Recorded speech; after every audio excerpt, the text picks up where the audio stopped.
going to keep the sound on because this music is very soothing and it definitely nourishes our souls.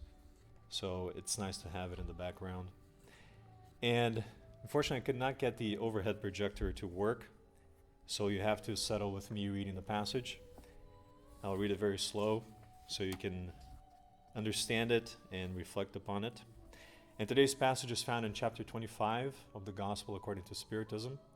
It is item 1, and it is Matthew 7 through 8. And it reads as follows. Ask, and it shall be given to you. Seek, and you shall find. Knock at the door, and it shall be opened to you. For whoever asks receives, and whoever seeks finds. And it shall be opened to the one who knocks at the door. Now, this message is quite simple to interpret because it is analogous to the popular phrase, help yourself and heaven will help you. It is much like when we're trying to get somewhere and we are lost and we can't find our way, and yet we're too stubborn to do the work that's necessary to find the right path. So we sit in our cars while we're heading somewhere and we decide not to look at a map, not to do the due diligence that we need to do in order to find the right way. And what happens? We're going to continue to be lost. We're not going to find the right path, and we're going to sit there in the same place, contemplating what it is we should do, waiting for something to come to us. But the problem with that scenario is that we're not seeking. We're just waiting to receive.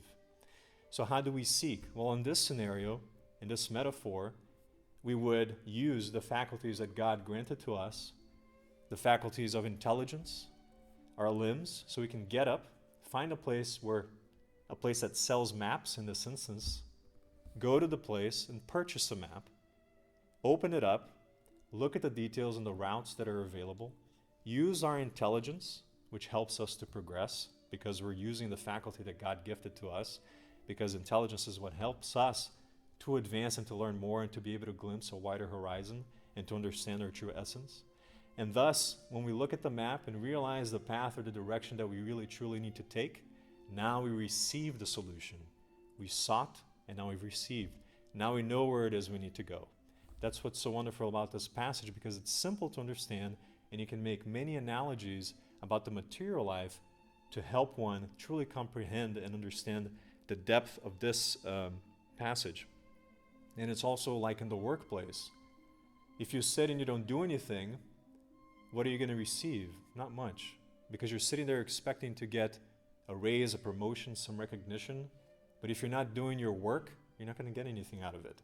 You have to seek what you want so you can receive it. So if you dedicate yourself and you engage in the effort of hard work in the workplace, for sure then you will receive what you're seeking.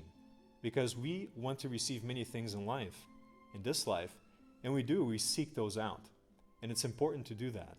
But what's more important is we need to focus on the essence of the message, which is the spiritual essence, because we can also seek to receive spiritually. When we seek through prayer, we seek guidance, we seek help, compassion, strength to overcome obstacles and desires. That's what this passage is all about. And it has to do with also the law of labor and the law of progress. Because the law of labor and the law of progress work together in tandem.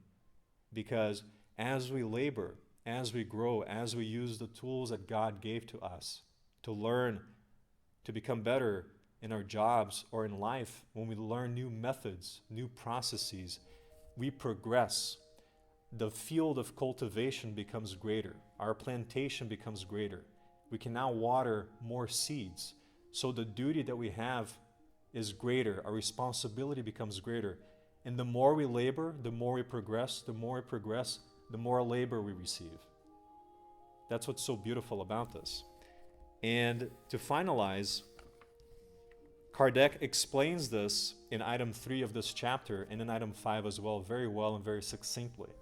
Kardec says the following: if God had exempted humans from bodily labor, their limbs would have atrophied. If God had exempted them from intellectual labor, their spirit would have remained in infancy, in the state of animal instinct. That is why God made labor a necessity and said to them, seek and you shall find, labor and you shall produce. Because when we produce, we can consume. Consumption is the reward of production. In this way, you will be the children of your deeds. You will derive merit from them, and you will be recompensed according to what you have done.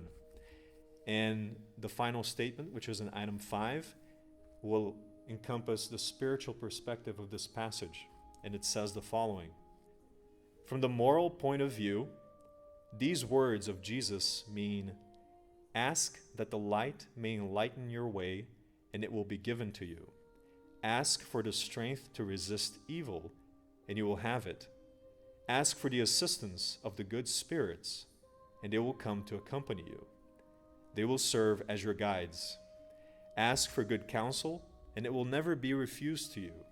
Knock at our door, and it will be opened to you. But ask sincerely, with faith, fervor, and trust.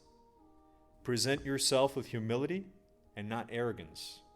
Otherwise, you will be left to your own devices, like that man lost in the car who does not want to look at a map. And your failures will be the consequence of your pride. Thank you very much.